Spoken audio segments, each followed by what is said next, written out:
조갑제TV 시청자 여러분 안녕하십니까? 저는 조갑제닷컴의 조사별입니다. 지금 시각은 2022년 5월 2일 오후 6시를 가리키고 있습니다. 민주당의 검수완박 법안 처리, 한마디로 입법 깡패들의 헌정유린, 입법 쿠데타라고 할 수 있겠는데요.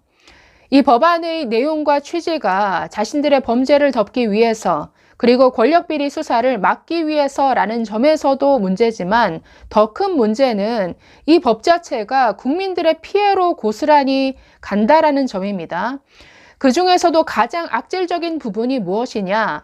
바로 고발인의 이의 신청권을 박탈했다라는 점인데 이 점에 대해서는 지금 모든 법조인들, 모든 인권 변호사들이 다 분노하고 있습니다. 자, 그 내용을 한번 보실까요?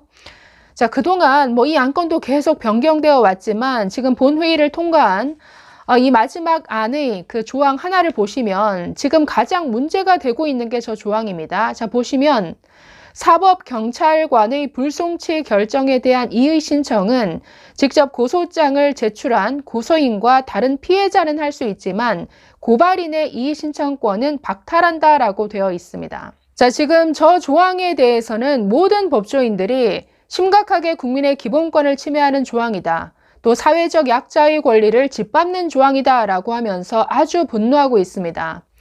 자, 고발인의 이의 신청권을 박탈했다. 이 점이 대체 왜 중요하냐? 좀 예를 들어 보겠습니다. 자, 아동학대 사건을 목격해서 제3자가 경찰에 고발했습니다. 경찰이 조사를 했는데 특별히 혐의점을 밝히지 못했다라고 하면서 경찰이 그냥 검찰에 사건을 넘기지 않고 여기서 사건을 종결하기로 결정을 했다라고 치면 자, 지금은 이 고발한 제3자가 이의 신청을 하면 자동적으로 이 사건은 검찰로 넘어가게 되어 있습니다. 다시 한번 재수사가 이루어지죠. 자, 거기서도 그냥 내 혐의점을 못 찾아서 종결하기도 한다? 그러면 다시 한번 더 법원에다가 재정 신청을 할 수 있습니다. 검찰의 이런 결정이 옳은지 어떤지 한번 봐주십시오. 검찰에 이어서 법원의 판단까지도 구할 수 있는 이런 절차가 보장되어 있습니다. 자, 그런데 제3자의 이의 신청권을 박탈하게 되면 어떻게 됩니까? 이 사건은 그냥 경찰이 끝나는 대로 그냥 그대로 끝나버린다라는 것이죠. 두 번, 세 번의 기회 자체가 없어져 버립니다. 자, 지금 고소인과 피해 당사자의 이의 신청권은 그냥 뒀다라고 하면서 항변을 하는데 제3자, 즉 고발인의 이의 신청이 왜 중요하냐면 자, 지금 이 문재인 정부 하에서 이루어진 모든 사건들이 거의 직권남용 범죄가 많습니다. 자, 예를 들어 볼까요? 울산시장 선거 개입 사건, 환경부 블랙리스트, 산업부 블랙리스트, 이 외에도 드루킹 댓글 조작 사건, 이 모든 사건들이 직권남용과 관련되어 있는 사건이 많죠. 이런 사건들은 거의가 제3자의 고발로 그 조사가 시작이 됐습니다. 자, 이런 직권남용, 대형 권력비리 사건은 피해자를 특정하기가 어렵죠. 예를 들어서 드루킹 댓글 조작 사건, 그 피해를 본 국민들을 특정할 수 있습니까? 댓글 조작으로 피해를 본 정치 세력 특정할 수 있습니까? 어렵죠. 그래서 이런 사건들은 대부분 피해를 본 피해 당사자가 고발하는 게 아니라 공익적 차원에서 제3자, 시민단체 또는 감사원 이런 제3자가 고발해서 그 사건이 개시되는 경우가 대부분입니다. 그런데 피해자만 이의 신청을 할 수 있다라고 해놓으면 이렇게 제3자가 고발한 이런 대형 비리 사건에 대한 2차, 3차 조사가 불가능해진다라는 것이죠. 자, 그래서 이걸 보고 민주당이 왜 이 조항에 목숨을 걸었느냐? 네, 자신들의 수사가 거의 직권남용과 연결된 수사인데 대부분이 제3자 고발로 지금 다 이루어진 사건들입니다. 이 신청권을 박탈시켜 놓으니까 경찰이 끝내버리면 그냥 그걸로 묻혀버리는 거죠. 예전에는 제3자가 이의 신청을 하면 자동으로 이 사건이 검찰로 넘어가서 재수사가 이루어질 수 있었는데 이것 자체가 불가능해진다. 그래서 경찰이 끝내면 검찰도 또는 법원에 재정 신청해서 다시금 판단해 볼 수 있는 2차, 3차의 기회가 모두 사라지게끔 만들었다. 결국 고스란히 국민의 피해로 가는 것이죠.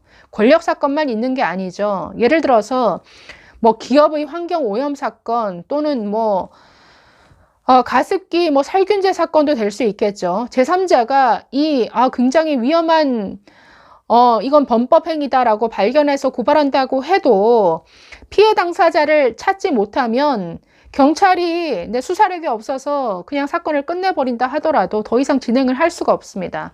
그래서 이런 법안은 가장 악질적인 조항이다라고 하면서 지금 수많은 법조인들이 또 시민단체가 분노하고 있는데, 자, 지금 여러 가지 목소리들이 터져 나오고 있습니다. 이건 정말 국민 저항 운동을 벌여야 된다라고 하면서, 자, 오늘도 뭐 대한변협 그리고 한변 또 여러 교수 단체들 아주 여러 가지 목소리를 내고 있습니다. 자, 이 중에서 법세련이라는 시민단체는 오늘 기자회견을 열고 이 사안을 국가인권위원회에 진정을 제기하기도 했습니다.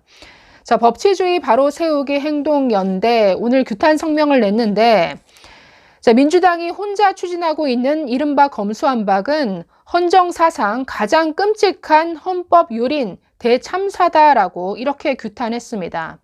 자, 이렇게 말합니다. 고발인의 이의 신청권을 박탈한 것은 부패한 정치인, 공직자 등의 범죄를 감추기 위한 것이다. 검사의 불기소 처분에 대한 항고나 재정 신청도 할 수 없게 됨으로써 재판 청구권, 평등권 등 명백히 기본권이 침해됐다라고 비판했습니다. 사안이 매우 중대하고 시급한 만큼 인권위법 제48조에 따라 인권위에 긴급 구제 조치를 신청한다.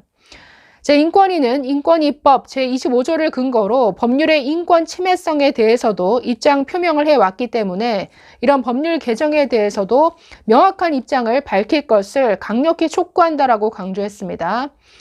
자, 이어서 고발인이 이의 신청을 하지 못하게 된다면 이용구 전 법무부 차관의 택시기사 폭행 같은 사건은 앞으로 영원히 묻힐 것이다. 결국 고발인의 이의 신청권 박탈은 이전 차관 같은 공직자들의 파렴치한 범죄에 면죄부를 주게 되고 그 피해는 힘없는 서민들에게 돌아갈 것이다 라고 우려했습니다. 자, 지금 뭐 다양한 목소리들이 터져 나오고 있는데, 오늘은 이 고발인의 이의 신청권 이게 얼마나 심각한 문제인지 이 부분에 있어서 거의 모든 법조인들이 분노하고 있다라는 말씀만 전해드렸습니다. 사실 이것 외에도 지금 이 법안에, 그러니까 사실상 누더기 법안이죠. 뭐 앞뒤가 맞지 않고 오탈자도 많고 위헌적인 요소가 한두 가지가 아닙니다. 그래서 지금 검찰도 뭐 헌법소원부터 시작해서 아주 여러 가지 방안들로 지금 계속 후폭풍이 이어질 것으로 보입니다만은 일단 가장 피해를 보는 건 국민입니다. 국민들부터 이 법안에 대해서 국민 저항 운동을 해야 된다라고 저는 이렇게 봅니다. 감사합니다.